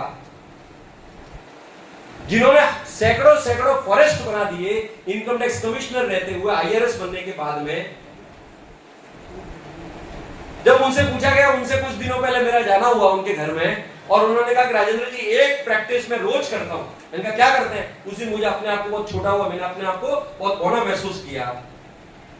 चाय पीते पीते कहा, और बहुत बड़ा मतलब एकदम प्योरिटी वाला व्यक्ति, बहुत ही सादगीपूर्ण जीवन जीने वाला व्यक्ति। मैगेसे अवार्ड, नोबेल के बाद का जो सबसे बड़ा अवार्ड, इंटरनेशनल अवार्ड है, मैगेसे अवार्ड है। उसको जब ऑफर किया गया तो वो हंसते हुए बोलता है कि मैं कोई अवार्ड लेने के लिए कहीं जाता नहीं, और अवार्ड मेरा लक्ष्य नहीं। तब मुझे विश्वास होता है कि इस प्रकार के लोग रियल आध्यात्मिक है, इनके अंदर भगवान की वाणी इनके अंदर उतर गई। जब उन्होंने कहा कि 365 डेज में एक प्रैक्टिस करता हूं, मैं बोला क्या प्रैक्टिस करते हैं सर आप? बोले रोज मैं अपने अंदर की एक चीज को निकालता हूं जो मेरे पास एक्सेस है, और मैं एवरी डे अपनी चीजें जो मेरे पास एक्स्ट्रा है उसको रोज एवरी डे एक चीज डोनेट करता हूं। घर से निकलता हूं 365 दिन 365 चीजें डोनेट करता हूं। बोले यार 10 साल से कर रहा हूं, आज तक चीजें खत्म नहीं हुई मेरे घर में। बोले 10 pencil, 50 pen, 25 shirt, 5 stapler machine, 10 जूते, इतने सारी चीजें। बोले मुझे चाहिए क्या, कितनी चीजें चाहिए? इस प्रकार का चिंतन जब किसी के मन में पैदा होता है ना, तब वो संबंध बनने की दिशा में आगे बढ़ते हैं। नहीं तो एवरीवन की इस भीड़ में आप कितनी भी रेस लगा लें साथियों, किसी दिन कोई आपसे आगे निकलेगा और किसी दिन आप किसी से आगे निकलेंगे। ये चूहे और बिल्ली का जो मात का और चूहे बिल्ली का जो खेल है, ये जीवन भर चलता ही रहने वाला है। आप कभी अपने आप को एस्टेब्लिश नहीं कर पाएंगे, कभी हम अपने आप को एस्टेब्लिश नहीं कर पाएंगे। देखिए समय की बातें करने के लिए बहुत सारी बातें हो सकती है, मैं ज्यादा आप लोगों का वक्त नहीं लूंगा। यहाँ पर नरेश भाई ने और महेंद्र साहब ने मुझे बुलाया। नरेश भाई तो मेरे बड़े भाई है, मैं इनके साथ में बड़ा हुआ हूँ, 4 साल हम साथ में थे, और आज यदि मैं कुछ कर पा रहा हूं तो उसमें उनका भी एक बहुत बड़ा कंट्रीब्यूशन है। किसी ने एक वाक्य ठीक कहा कि same attract same, same same को अट्रैक्ट करता ही है। आप किसी के पास बैठो 10 मिनट, आजकल के यूथ बोलते हैं कि वाइब्स मैच होती है, हम बोलते हैं ना वाइब्स मैच होती है। दोस्तों के बीच में बैठेंगे, ये हमारे बहुत ही यंग एंटरप्रेन्योर जिनको मैं बोलता हूं, मतलब सेम अट्रैक्ट सेम। आप कहीं पर भी बैठेंगे ना, 5 मिनट में आपकी वाइब्स मैच हो जाएंगी। भले आप 5 मिनट बात मत करो, आप इशारों में देखो, आपको लगेगा नहीं मेरी वाइब्स मैच हो रही है। तो वाइब्स कहां मैच होती है? जहां पर आप समान विचार के संकल्पित होकर आप एक ही चीजों को शेयर करते हैं, तब जाके आपकी वाइब्स मैच होती है। जहां पर आप सेल्फलेस हो जाते हैं, अपने से ऊपर उठकर लोगों को देखना शुरू करते हैं, वहां पर आपकी स्ट्रॉन्ग वाइब्स मैच होनी शुरू होती है। किसी ने कहा कि दोस्ती क्यों करनी चाहिए, तो बोले दोस्ती निस्वार्थता के भाव से करनी चाहिए, और दोस्ती उस चरम पर पहुंच जानी चाहिए, मेरी बात को गौर करिएगा, दोस्ती उस चरम पर पहुंच जानी चाहिए कि आपका काम उसका काम बन जाए और उसका काम आपका काम बन जाए। दोस्ती स्वार्थ के फाउंडेशन पर खड़ी नहीं होनी चाहिए। दोस्ती उस चरम पे पहुंच जानी चाहिए, रिश्ता उस चरम पे पहुंच जाना चाहिए जहां पर उसका काम हमारा काम हो जाए और हमारा काम उसका काम हो जाए। दिस इज कॉल्ड आध्यात्मिकता। अच्छा, इससे मैं यदि नफा करूं, इससे दोस्ती क्यों करूं, क्या नफा है क्या नुकसान है, बैलेंस शीट बनाने का काम हमारा नहीं है। किसी ने बहुत ठीक कहा कि परिवार दिल से चलते हैं और बाजार दिल से चलते हैं। परिवार तो दिल से ही चलते हैं, दोस्ती तो दिल से ही चलती है, बाजार दिल से चलता है। वहां हिसाब किताब होता है कि 100 रुपए दिए तो 100 रुपए का माल मिलेगा। बाजार दिल से चलते हैं, वहां कोई फर्क नहीं आता। लेकिन परिवार और दोस्ती तो दिल से ही चलती है, और जहां पर दिल से चीजें चलती है ना, वहां पर कोई उसको रोक नहीं सकता। अब 2 बातें बोल के अपनी बात को विराम दूंगा।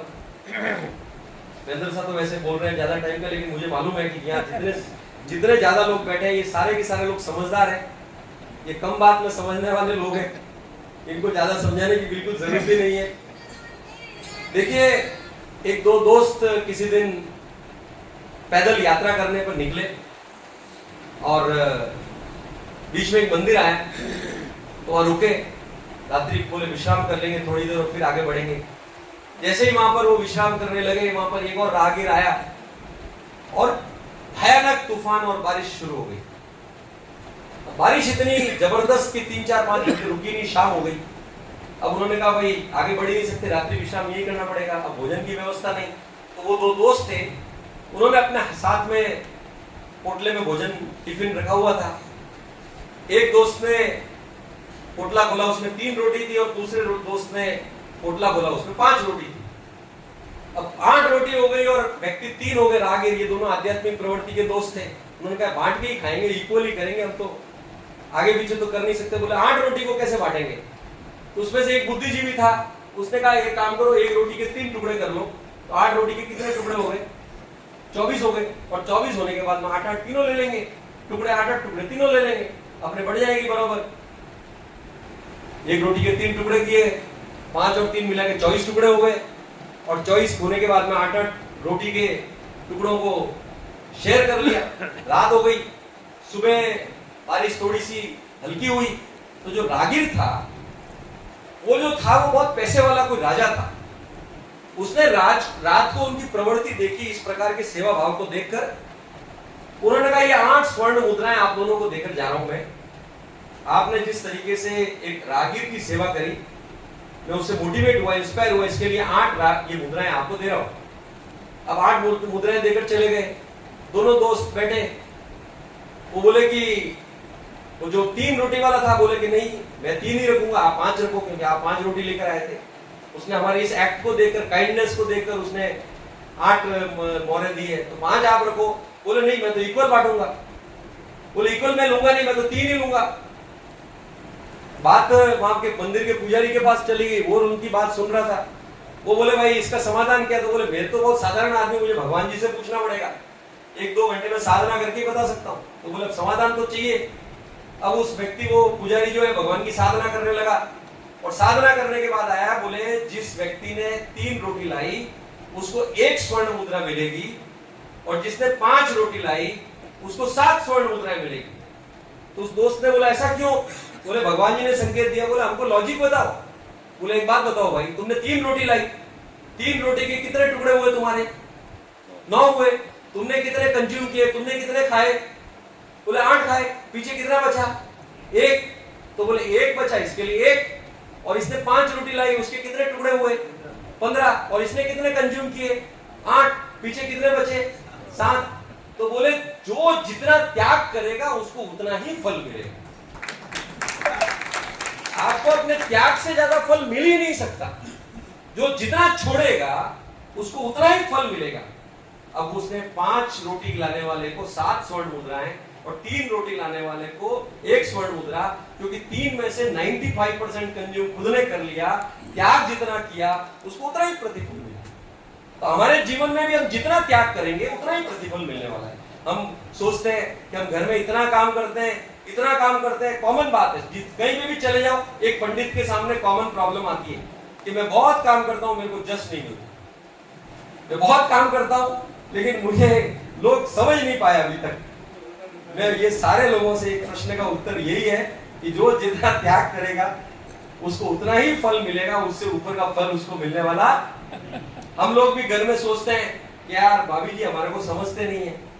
किसी दिन मैं भी एक प्रश्न लेकर चला गया, हमारे सबके काम की चीज है कि सारे गांव में जाते हैं, सब लोग सुनते हैं, घर में जाते हैं सुनते ही नहीं। बोले इसका क्या बाबूजी? तो बाबूजी हंसे, बोले बाबूजी बोले सत्य सुनना चाहते हो? बोले बिल्कुल सत्य सुनना चाहते हैं। बोले भाई तुम लोगों के बीच में जाते हो ना, तो लोग तुम्हारे ऊपर के 30% को जानता है, बाकी के 70% को नहीं जानता। और घर में जब जाते हो तो घर वाले तुम्हारे बाकी के 70% को जानते हैं, ऊपर के 30% को नहीं जानते हो। तो बोले इसका समाधान क्या? तो बोले आप घर में इन्वेस्टमेंट करना शुरू कर, यहाँ इन्वेस्टमेंट कर, तब जाके वो समझेंगे। तो जो जितना त्याग करेगा उसको उतना ही फल मिलेगा। सारी बातें आध्यात्मिक दृष्टिकोण से समझने की जरूरत है। प्रॉब्लम को प्रॉब्लम समझना ही नहीं चाहिए, प्रॉब्लम को अपने सामने एक चैलेंज समझना चाहिए, एक चुनौती समझना चाहिए, एक अवसर समझना चाहिए। अब कि इतने सालों से अभी महेंद्र सर ने कहा कि पॉल्यूशन की प्रॉब्लम है। यदि कोई 2-5 लोग विजनरी हुए, बुरा मत मानना मेरी बात का, तो इस इंडस्ट्री की इस प्रॉब्लम के अंदर से कुछ नया करिश्मा करके निकलते।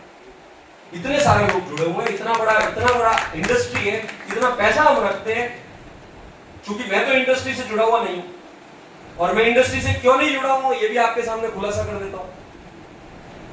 किसी ने एक दिन बात कही 5-7 साल पहले कि यहां से आगे इंडस्ट्री वालों का टाइम नहीं चलने वाला। किसका टाइम चलेगा? एसेट लाइट मॉडल चलेगा, जिसके पास कुछ भी एसेट नहीं होगा उसी का व्यापार चलेगा। अब ओला उबर के पास में एक भी टैक्सी है क्या? नहीं है। ओयो होटल के पास में एक भी होटल है क्या? नहीं है। स्विगी जोमेटो के पास में एक भी रेस्टोरेंट है क्या? नहीं है। कितने एग्जाम्पल लिए जा सकते हैं। सिर्फ 10 बाई 10 के ऑफिस में बैठकर पूरे विश्व को हिला रहे हैं, और हम यहां पर 2-5 एकड़ के अंदर अपनी एक फैक्ट्री लेकर खुद हिले बैठे हैं कई सालों से। बुरा मत मानना मेरी बात, ये चिंतन को बदलने की जरूरत है। जैसे जाकर उन्होंने ये सब लोग ट्रैवल करते हैं, वहां पर टाइल्स इंडस्ट्री का स्वरूप देखे, पूरे चाइना को बुला दिया उन्होंने 20 साल के अंदर। रेगिस्तान था वहां पर। अरे कोई ना कोई विजनरी तो पैदा होना होगा, और वो अपने से बाहर निकलकर सोचना होगा। मैं इंडस्ट्री का व्यक्ति नहीं हूं, इसके लिए मैं इंडस्ट्री की बात नहीं कर सकता। जिस चीज का एक्सपर्ट नहीं हूं, जिस चीज का मुझे नॉलेज नहीं है, मैं उसकी बात नहीं कर सकता। लेकिन इतना जरूर कह सकता हूं कि हर प्रॉब्लम के अंदर से नई चेतना निकल कर आती है, उसको पकड़ने की जरूरत है।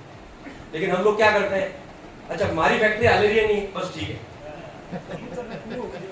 तो बुरा मत मानना मेरी बात का। किसी दिन आग चौथे वाले घर में लगी है, वो मेरे घर तक भी आने में देर नहीं लगेगी। यदि हमने चौथे वाले घर को बचाने की शुरुआत करी ना, तो भगवान हमारे घर तक कभी वो आग आने नहीं देगा। यहाँ पर भी आध्यात्मिक होने की जरूरत है। किसी और की पीड़ा को जिस दिन मन स्वयं की पीड़ा समझने लगे, उस दिन समझना चाहिए कि हमारी विकास यात्रा की शुरुआत हुई। किसी और की पीड़ा को समझना, जिस दिन मन के अंदर से संवेदनाओं के रंग निकलने लगे, उसे समझना चाहिए। कोई थर्मामीटर की जरूरत नहीं है। किसी ने कहा कि बुखार आए तो थर्मामीटर है, मेजरमेंट करना है, किलो में मापना है तो उसके लिए मेजरमेंट है, लीटर है तो उसके लिए दूध को मापना है, तेल को मापना है तो उसके लिए लीटर है। लेकिन पुण्य पाप को कैसे मापा जाए? किसी ने पूछा। वो तो बहुत आसान है। बोले जब किसी की तारीफ हो रही हो और मन के अंदर खुशी प्रकट हो रही हो, रोम रोम में यदि आनंद प्रकट हो रहा हो, तो समझना चाहिए तुम्हारे यहाँ पुण्य बढ़ रहा है। और किसी की तारीफ हो रही हो और तुम्हारे अंदर से ज्वलनशीलता पैदा हो रही हो, तो समझना तुम्हारे अंदर पाप का निर्माण हो रहा है। तो बोले थर्मामीटर किसी और के पास नहीं है, तुम्हारे खुद के पास है, कहीं और जाने की जरूरत ही नहीं है। ये थर्मामीटर भगवान ने खुद देकर भेजा है।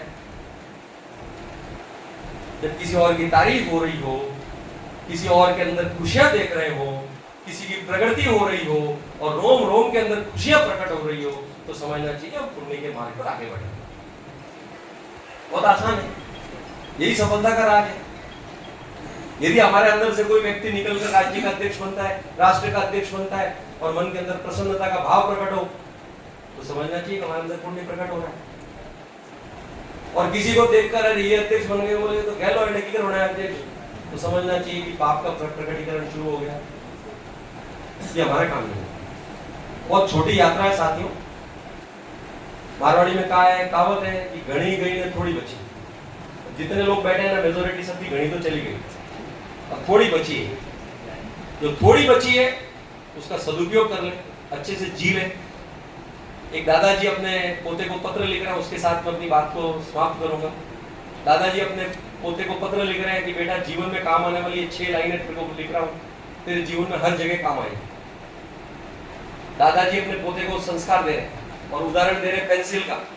एक पेंसिल के माध्यम से 6 बातें सिखा रहे हैं अपने पोते को। बोले पेंसिल से 6 बातें, जीवन में 6 बातें जोड़कर रखना। बोले क्या है?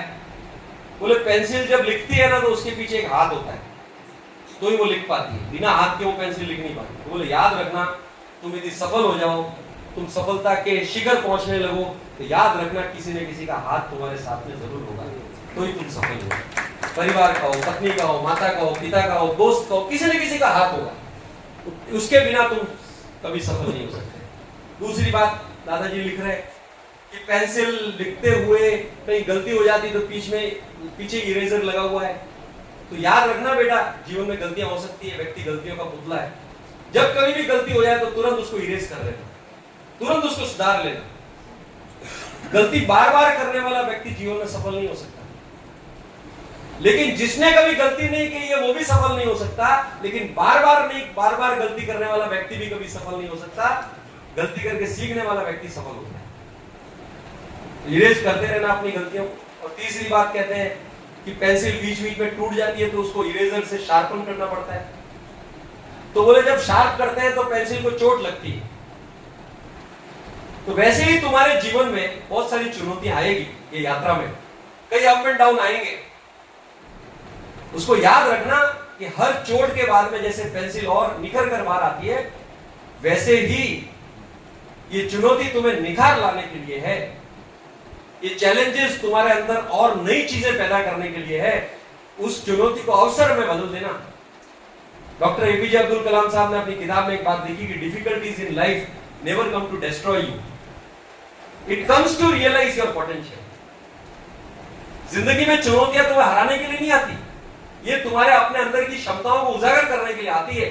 और उसके बाद की लाइन और ज्यादा इंपॉर्टेंट है, बोले let the difficulty also know that you too are difficult to defeat. उस मुश्किल को मालूम हो जाने दो कि आप खुद बहुत मुश्किल हो, आपको हराया नहीं जा सकता। कितनी बड़ी बात है। ये तीसरी बात। और चौथी इंपॉर्टेंट बात जो कलाम साहब पेंसिल के माध्यम से दादाजी लिख रहे हैं, बोले पेंसिल का जो बाहरी स्वरूप है उसमें सबसे ज्यादा इंपॉर्टेंट स्वरूप जो है ना वो अंदर के ग्रेफाइट का है। वैसे कि वैसे तुम्हारा ये शरीर, तुम्हारी ये शौहरत, तुम्हारा ये नाम, तुम्हारा ये रंग, तुम्हारा ये रूप, ये सब बाहर का स्वरूप है। सबसे इंपॉर्टेंट है वो तुम्हारी आत्मा। उस आत्मा को कभी मलिन होने मत देना। उस आत्मा पर तुम्हारा लक्ष्य कभी भी रहना चाहिए। भीड़ में भी अकेले रहना, प्रसिद्धि में भी फकीरी की तरह रहना, पैसे में भी गरीबी की तरह रहना। आत्मा पर लक्ष्य रख के रखना, ये दादाजी बोल रहे हैं चौथी बात। और पांचवी बात दादाजी बोल रहे हैं कि पेंसिल जहां पर भी लिख रही है ना वहां पर असर छोड़ती है। वैसे ही ये जो मनुष्य जन्म तुमको मिला ये बहुत छोटा है, चंद दिनों की यात्रा है। जीवन में वो काम करना जहां पर तुम असर छोड़ सको। हम सेंचुरी क्रिकेट मैच देखते हैं, सचिन तेंदुलकर 100 रन बनाता है तो पूरा स्टेडियम खड़ा होकर उनका स्वागत करता है कि नहीं करता है? पूरा स्टेडियम खड़ा होकर स्वागत करता है। और ये कि वो 0 पे आउट हो जाए तो मुंह नीचा करके स्टेडियम से बाहर जाता है। एम आई राइट और रॉन्ग? वैसे कि वैसे इस दुनिया से जब तुम विदा हो तो अच्छे कामों का शतक बनाकर विदा होना। तो दादाजी बोल रहे हैं अपने पोते को। और लास्ट वाली बात बोलते हैं कि बेटा याद रखना, पेंसिल लिखते लिखते छोटी होती जा रही है, वैसे तुम्हारा हर एक दिन, बीते हुए दिन के साथ में तुम्हारी जिंदगी, तुम्हारा जीवन छोटे होते जा रहा है। This life is temporary, we all are visitor on this planet, we all are temporary. यदि मॉडर्न लैंग्वेज में बोले ना तो we are prepaid card with limited validity. किसी को मालूम नहीं है साथ में कि हमारी वैलिडिटी कब खत्म हो जाएगी। और कितनी अजीब बात है, जिनसे हम बहुत स्नेह करें, बहुत स्नेह करते हैं, बहुत लाड करते हैं, बहुत प्यार करते हैं, जिनके एक एक मिनट के लिए हम तरसते हैं, किसी दिन उसका देहांत हो जाए और बहुत करीब का दोस्त हो, कोई रिश्तेदार हो और बोले कि इस बंद कमरे में तुम दोनों को साथ में रात गुजारनी है, 2-4 घंटे गुजारने हैं, तुम गुजार पाते?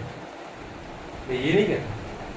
यहाँ पर ये बात लागू होती है कि प्रसिद्धि के बीच में भी फकीरी की तरह रहना, अमीरी के बीच में भी गरीबी की तरह रहना, क्योंकि जीवन का यही सत्य है, जैसे ही किसी ने सांस छोड़ी वहां पर हमारा स्वार्थ टूट जाता है, वहां उससे जुड़ा नहीं होता हमारा। इसका मतलब मैं ये नहीं बोलता हूं कि उन सारी चीजों से जुड़े रहे, लेकिन निस्वार्थ भाव से जुड़े हुए रहे, जिससे जीवन में इस प्रकार के प्रसंग हमारे सामने उपस्थित न हो। हम सब टेम्परेरी है, इस जीवन का सदुपयोग करते हुए हम लोग आगे बढ़े, इस इंडस्ट्री को नए मुकाम पर पहुंचाएं। स्वयं कमाने वाले लोग बहुत होंगे, लेकिन कईयों के कमाने के स्रोत उत्पन्न करके जो जाते हैं वो लोग इतिहास बनाते हैं। आइए आप और हम सब मिलकर लघु उद्योग पार्टी के माध्यम से इस प्रकार के नए प्रकल्प उपस्थित करेंगे। इसी भावना के साथ मैं आप सबको प्रणाम करता हूँ, आप सबका अभिनंदन करता हूँ। कभी भी महेंद्र साहब से मेरा एक निवेदन है, आप अध्यक्षीय काल में इस प्रकार के कंटिन्यूएशन प्रोग्राम करते रहें। विचार बदलना हमारा काम है। देखिए, मान लीजिए आप किसी दिन कवि सम्मेलन कर लेंगे, किसी दिन गरबे का आयोजन कर देंगे, किसी दिन आप मूवी का आयोजन कर देंगे, लोग आएंगे। हमें इस बात को चूज करना होगा कि हमें निर्माण करने के लिए बुलाना है या उनको निर्माण के रास्ते से भटकाने के लिए बुलाना है। ये हमारा डिसीजन होना चाहिए। एंड हर मुश्किल काम, फिर मैं कहना चाहता हूँ, हर मुश्किल काम आसान नहीं होता और हर आसान काम अच्छा नहीं होता। इसके लिए हम लोगों को मुश्किल काम ही हाथ में लेने चाहिए। हम लोग संघ की पृष्ठभूमि के लोग हैं, इस प्रकार के विचार बदलने का काम शुरू करिए। एक दिन ऐसा आएगा कि आपको अपने अंदर से ऐसे 10-20 यूथ मिलेंगे जो आने वाले पालोत्रा का भविष्य का निर्माण कर सकते हैं। डेफिनेटली हमारे अंदर ऐसा पोटेंशियल है। यदि हम ये काम न कर सके तो आने वाले हमारे साथियों के अंदर से ये वाले भाव हम उजागर कर पाए, उनको मोटिवेट कर पाए, उनको इंस्पायर कर पाए। इस प्रकार के प्रकल्पों को हम जोड़े, इस प्रकार से हमारे साथियों को जोड़े। मैं बात एक करना भूल गया कि ये भवन जो है हमारा, ऐसे कई सारे लोग हैं साउथ के अंदर जिन्होंने अब अपनी स्कूल्स का इस्तेमाल अलग अलग तरीके से करना शुरू किया है कि हमारी स्कूल 4 घंटे चलती है, उसके बाद के 8 घंटे में हम क्या क्या चीजें चला सकते हैं, तो वहां पर और चीजें चलनी शुरू हो गई। कई सारे वहां पर प्रकल्प शुरू हो गए। इतने सारे लोगों का फुटफॉल है कि भैया भवन बना हुआ है, इंफ्रास्ट्रक्चर हमारा है, हम कैसे मल्टीप्लाई कर सकते हैं। मोदी जी की मन की बात कि वो शूज पॉलिश भी कर रहा है और न्यूज़पेपर भी दे रहा है। इस प्रकार के विचार से यदि हम एक पालोत्रा के अंदर से कुछ नया यदि हम करते हैं तो पूरे देश भर की इकाइयों के लिए भी हम प्रेरणा बन सकते हैं। पुनः महेंद्र साहब आपको, नरेश भाई आपको, शांतिलाल जी आपको और जितने भी साथी हैं, मैं काफी लोगों से अपरिचित हूँ, मैं सबको प्रणाम करता हूँ। आप सबका अभिनंदन। जय जिनेंद्र, जय महावीर, धन्यवाद। विश्वकर्मा जी को नमन। आज लघु उद्योग भारती का जो कार्यक्रम किया है और मोटिवेशनल के रूप में भाई राजेंद्र जी ने जो हमने को अपने बातें बताई हैं, उन्होंने वास्तव में अपने जीवन को सफलता की ओर, उद्योगों को आगे कैसे बढ़ाएं और आध्यात्मिक जीवन कैसे जिए और कैसे प्रश्न रहें, ऐसे उदाहरण के माध्यम से अपने को बहुत सारी चीज़ें बताई। हम सब मिलकर आपने जो चीज़ें बताई हैं उसके ऊपर काम करने के लिए प्रयास करेंगे। सफलता के बारे में इन्होंने प्रश्न रहने की बात बताई। मैं एक दृष्टांत के माध्यम से आपको बताना चाहूँगा कि महाराज साहब ने मुझे बताया कि मैं अहमदाबाद से चेन्नई की यात्रा कर रहा था और रास्ते के अंदर एक व्यक्ति मिला और मैं 1 नंबर सीट पर बैठा था, मेरे पास में आकर बैठा और उसने मुझे बताया कि महाराज साहब मैं कुछ जानना चाहता हूँ। तो महाराज साहब ने पूछा क्या जानना चाहते हैं? मुझे सफलता क्या होती है, सक्सेस क्या होता है? तो महाराज साहब ने मुझसे पूछा भाई तू तेरा बता कि कौन है? तो मैं एक बालक की तरह काम करता था, गांव के अंदर रहता था, शहर में गया, मैंने पढ़ाई की और पढ़ाई करके IIT किया। IIT करके मैंने 10 साल तक की नौकरी की और मेरी शादी भी किसी IIT इंजीनियर से हो गई और मेरा एक बच्चा है और हम सब लोग मिलकर के 5 लोगों ने इकट्ठे होकर के एक व्यापार शुरू किया।